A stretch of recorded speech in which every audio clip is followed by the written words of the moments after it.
Bonjour, dans cette vidéo, tu vas pouvoir apprendre à effectuer une intégration par partie. Alors cette vidéo est la première de la série, je vais donc expliquer un peu plus en détail le principe et la formule de l'intégration par partie.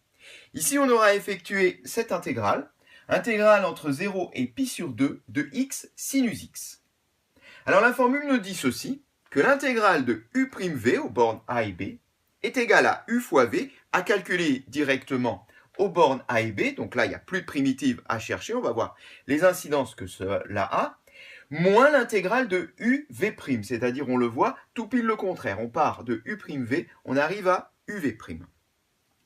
Maintenant, en quoi consiste l'intégration par partie? Eh bien, à faire les bons choix. Qu'est-ce qu'on va attribuer à U? Qu'est-ce qu'on va attribuer à V? Plus précisément, qu'est-ce qu'on va attribuer à U' dans notre intégrale de départ? Et qu'est-ce que l'on va attribuer à V? Alors déjà, ce que l'on peut voir, c'est que le premier terme ici n'est plus une intégrale. C'est directement un calcul aux bornes. Du coup, eh bien, ce qu'on a là-dedans, ce qui va nous rester pour U et V, on s'en fiche complètement. Cela n'a pas d'importance, ça va marcher. Le problème qui va rester sera sur le deuxième terme, l'intégrale de uv'.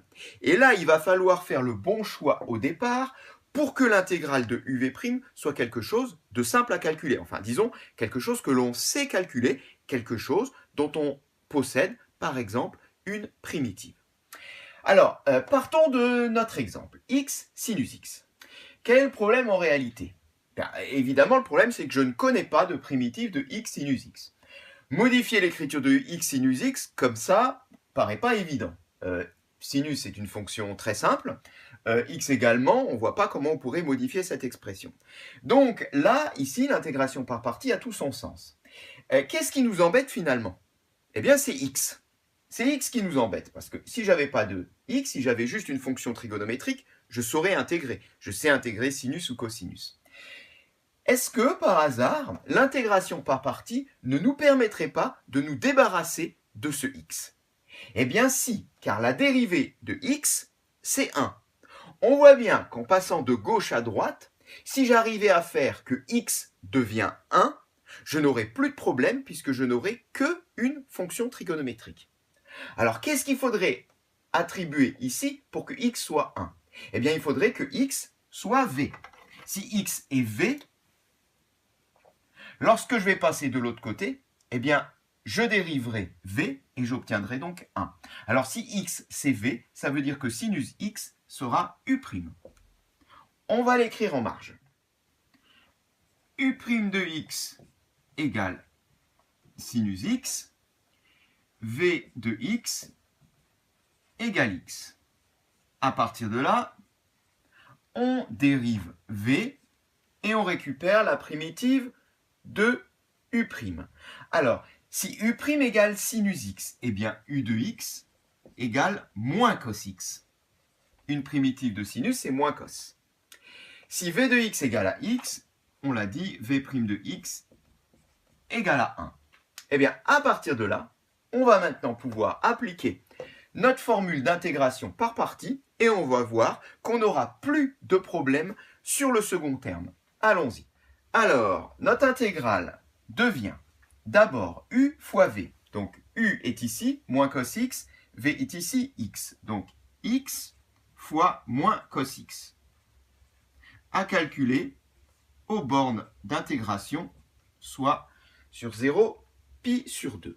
Moins l'intégrale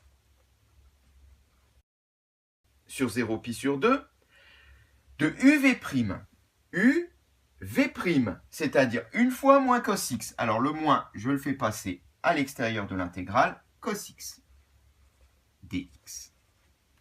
Eh bien voilà, on voit clairement ici que j'arrive là avec un calcul aux bornes qui ne m'intéresse pas, je sais que ça va marcher, on ne s'en préoccupe pas. Et une nouvelle intégrale d'une fonction trigonométrique, j'ai ici abaissé le degré du x pour revenir à un degré 0, c'est-à-dire à 1. Je n'ai plus qu'à intégrer cos x, ça je sais faire, et je vais le faire. Ça nous donne quoi?